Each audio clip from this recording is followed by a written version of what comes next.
Hey everybody, I hope y'all enjoying your weekend so far. So I'm back for another review of Love and Marriage Huntsville, season 6, episode 2. You Scots to chill. I can't with these people. So we start out a little bit with kind of where we left off with Stormy and Mel talking.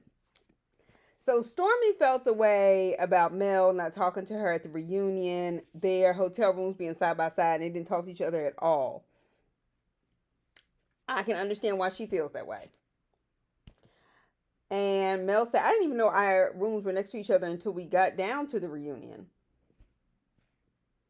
Maybe she did, maybe she didn't. But my thing is, Stormy, you could have knocked on her door too.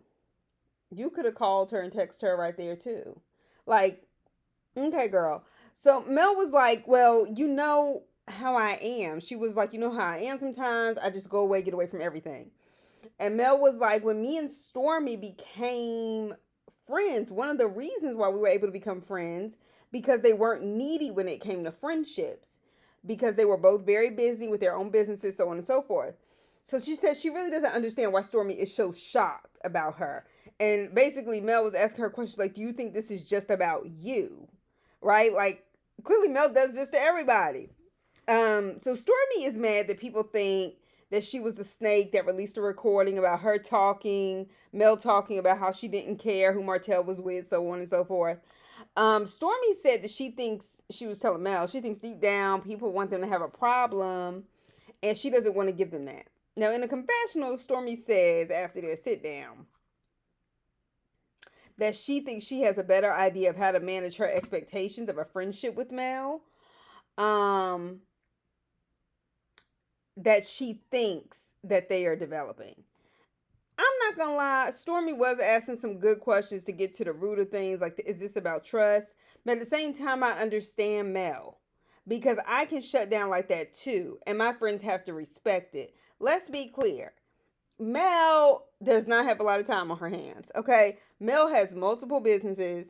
She is somebody who had to, redo things after a divorce. She has four relatively small school age children.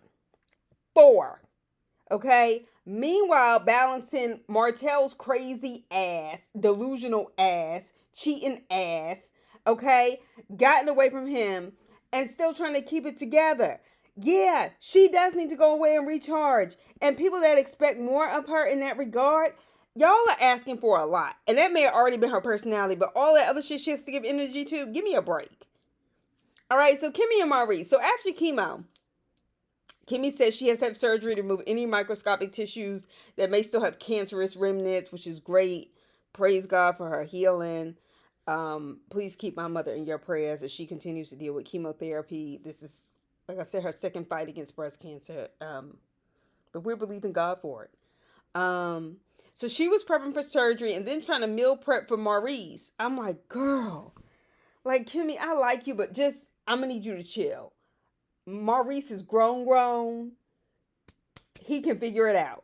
So Maurice was saying, I didn't really see Mel, at the party or get together because Kimmy was bringing up. But you see, I was good. I wasn't doing a whole lot because he didn't want her spending her energy and eating that up and not, take care of herself. And Kimmy said, well, the people that were invited to the party were really my crew. Mel was basically inviting them to support me. So Maurice was just like, well, Mel sometimes, that's just what she is. She has to recharge, and her way of doing that is getting distance from people. Maurice seemed to understand that shit. Okay, I don't know why everybody else can't, but Maurice seems to get it. Like, this is just who she is. It's not personal.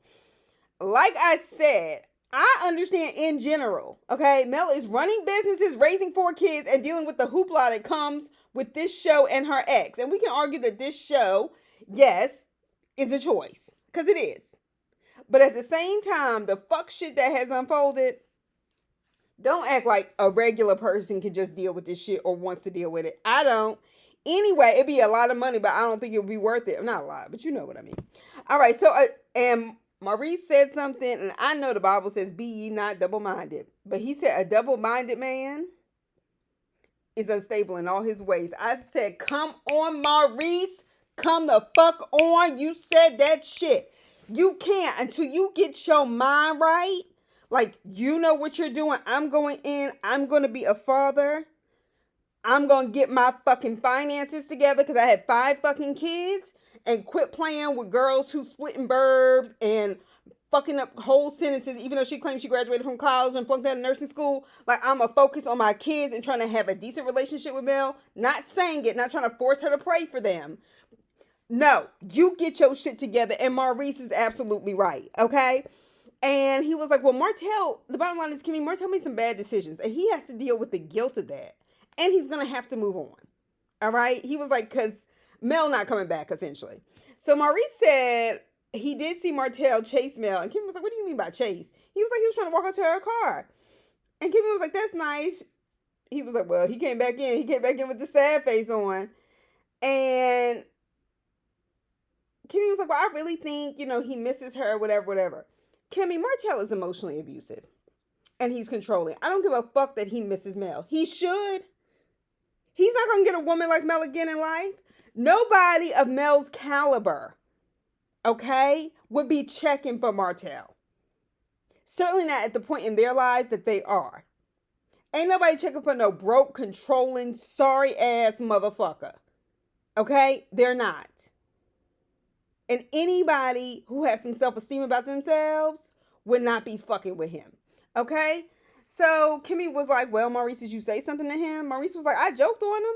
Kimmy was like, that's not nice. At this point, being a good friend of Martell, and I know Kimmy wasn't that serious about it, but I'm just saying, at this point, being a good friend of Martell is not catering to his bullshit. There are too many people around him that cater to his bullshit or indulge him when he's talking shit about Mel. Like, that's not what being a good friend is. It's not, because it's not helping him. Okay? Now, speaking of enablers, Fletcher, what's his name? Chris Fletcher. I'm going to call him Fletcher. Fletcher, his wife Nell, and Martell meet up at the restaurant for Fletcher and Nell's date night. Okay, y'all. Anyway, Martell said Fletcher isn't going to be upset. And I was thinking to myself, he was like, because, that's how we do. And I was thinking to myself, well, what about Nell? She's not going to be upset. Okay, then. So she asked Martell about whether he is dating and how the single life is. He said he's not dating anyone exclusively after she asked him. And so she goes, well, what about Sheree? And he was like, I would love to be married again. I have to find the right person. He says he plans to propose this year. I was like, to who? To who? We know you probably not asked Mel to marry you 5, 6, 10 times at this point this year. Get out of here. Like, is Mel supposed to get mad and get jealous, Martell? It's not working, sir.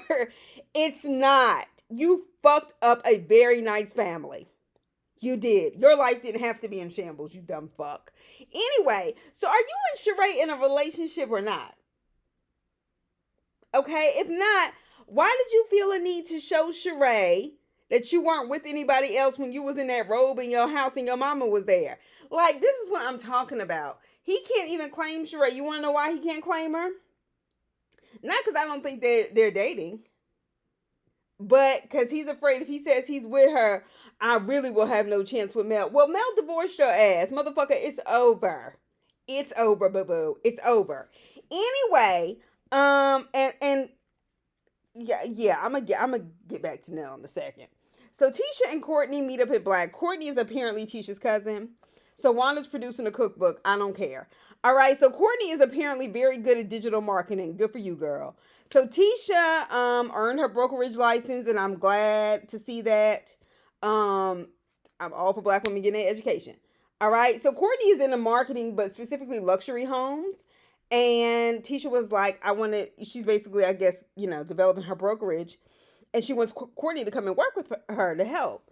So she says, well, I don't know, because I just switched to a new job and I want certain systems in place. When you start a new job, you kind of don't want to jump jobs. Now, a huge piece of me is like, you should be as loyal to a job as a job is to you. And don't get me started, because I done had a horrible week at my job.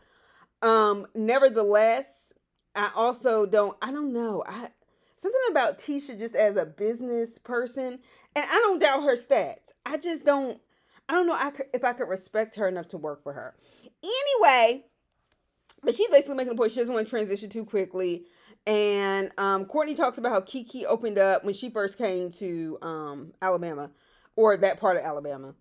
Courtney talked about how Kiki opened up her home to her when she came to college, and Tisha was helpful too. And she was like, and I really appreciated that my family was there. Courtney apparently lost her mother, and I'm really sorry to hear that. But her mother appears to be the sister to Wanda and Kiki's father. So Courtney talks about Kiki is suffering because of the loss of the life she may have had if she hadn't made the decisions that she made. And I think that was in regards to, the opioids. And life happens. Life happens. And bottom line is, I think she'll be able to bounce back. Honestly, if you had never told me that story, I would have never thought that about Kiki. So Kiki, you doing okay, girl. Don't let nobody make you ashamed of that.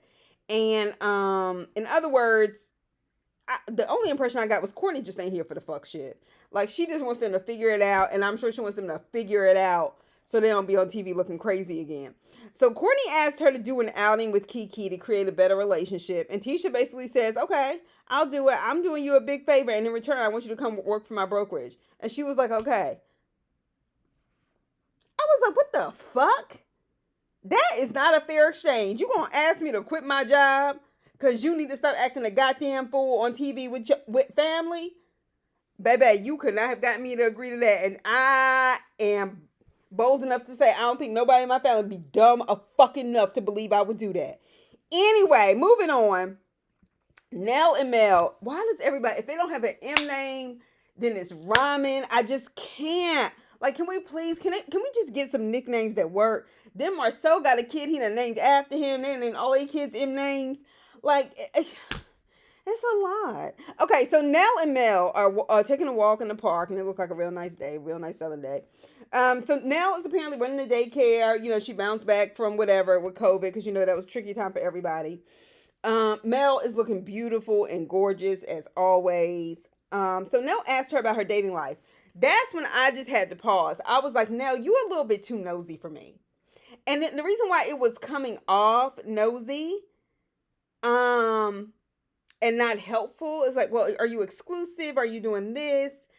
And she had just asked Martell that, what fucking difference does it make?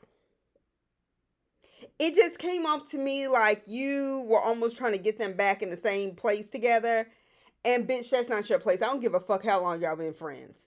All right. And Mel's just basically like, dating life is cool. Nell said, you're not exclusive with anybody, right? She asked Mel that, followed by the producer who asked Mel about rumors about some man that she's dated. And Mel said, I don't understand why everybody is worried about who I am laying up with. There has to be more in Huntsville going on than that. Mel, there isn't more in Huntsville going on than that. And you on TV. And Huntsville, we know, would not see nobody station had, owned not done this shit. So, baby girl, there ain't more going on in Huntsville. I'm sorry. Now, if you say that in Atlanta, sure. Huntsville, baby. I like you, Mel, but no, there really isn't. But nevertheless, I don't blame you. You want to know why? Because the kind of attention you get now, any man you with, he could be the ugliest motherfucker on this planet. He could look like the bottom of my shoe. And women would be going after him. Why? I learned this in college from somebody who I did not understand why girls who I thought were very pretty, why they were like hating. I just didn't understand it. And I said it to my roommate one day, and my roommate was from Detroit. She was like a year older than me. She didn't call it gap year. I mean, basically, she had to just get her life, in order to go to college, whatever. But I remember she said something to me that I will never forget. And she said, Salab, most women aren't like me and you. And I was like, what do you mean? She said, me and you can go somewhere. We can go to the mall. We can hang out. We can talk. And I said, yeah, women do that. She said, I'm not done. And she was like, and if we see somebody who's pretty, we can say, oh, she's really pretty, or her hair looks really nice, or her outfit is cute, and we don't think nothing else of it, right? And we keep going. She said most women aren't like that. And I was like, what do you mean? She said, I'm telling you what my cousin had to teach me. Most women go, oh, she's pretty. What does she have that I don't? When you're dating somebody, well, even if he's not even that cute, you might just like him. it's like, well, what is it that this pretty girl sees in him that he must have? And if she wants it, I want it too. She was like, most women don't think like us. She said, the work it takes to be like that, for us, we go, it ain't even worth it. We can give somebody a compliment and move on. She said, most chicks are insecure as fuck.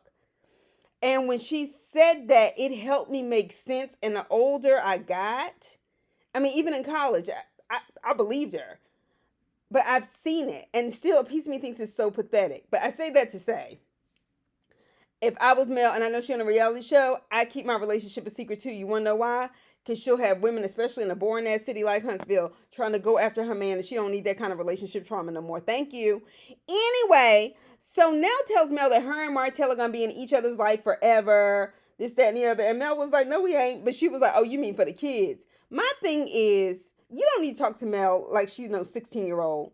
Mel knows that much, okay? And now, why are you in a fucking business? Your job as a friend is to check in on her, to offer her support and advice as needed, not taking her out and asking her questions that are none of your business, telling her about the problems Martell has, about the 20 fucking babysitters that you know good and goddamn well she ain't got on payroll. Cut it the fuck out. Cut it. And you shouldn't have brought that shit up to her. Mel says she isn't surprised. It's been years that he has tried to put her down as a mother. And she goes, she's basically over it. But Mel makes the point that she has tried to work on things to come to an agreement about the kids and it hasn't worked. And now she's just at a point of no return. I believe that. Matter of fact, we've seen pieces of that. The only person I follow from the show is Mel. But we've seen all this play out with various like YouTubers, blogs. We've seen it, whether we're looking for it or not. And did y'all notice how upset Mel got? And then when she felt the need to explain that she never thought she wouldn't see her kids every day, she says, I see them every other week, she broke down. And we know Mel has tried. And now at that point, when you were like, oh, well, now I get it. Bitch, no, you've been knew it. And you did this shit for TV. And what you did was you fucked over your friend in something that you know was a very, very tender spot. Anybody that's a mother, anybody, I don't give a shit if they're a birth mother, certainly if they're a birth mother, but a foster mother, anybody that's been close and developed a close relationship to a kid, their children, and is taken away, that's hurtful. And then you bring that shit back up and then try to make it seem like there's something more Mel can do when she's already given more than enough. It's Martell. Cut it out. The mistake or difficult circumstance about taking a high road when you have a lying, controlling, narcissistic ass piece of shit like Martell. Yeah, the difficult part about that is that person is constantly talking and running their mouth and tries to manipulate other people into believing the lies about you. And many people will. Okay, so Martell, PSA, fuck you. Yeah, fuck you. All right, now you should have known better. If I was Mel, I wouldn't trust you again. I wouldn't tell you a goddamn thing. So anyway, so Kiki and Tisha meet up at a kickbox or wherever the fuck they were. All right, I was like, where's Courtney? Ain't she the one that set this up? How come she went there? Girl, anyway. So how you know Tisha and Kiki did their part if you ain't there to watch over Courtney, girl? I can tell all three of y'all relate. That's all I'm going to say. So Tisha said she still believes that Kiki was being used as a puppet by Mel. She was like, I know you didn't like those puppets, but that's how I felt. Girl, you could have said that. You went and got them puppets done. Like, they was looking like Sesame Street puppets. And let me tell you something. For some reason, I know that puppets ain't cheap. Just the material and everything. So Tisha says she doesn't want to let Kiki back in, and then she hurts her again. And the thing is, like, I get it. Kiki, you was dead ass wrong for hanging with Mel, knowing their relationship. But Tisha, you're also sensitive as fuck.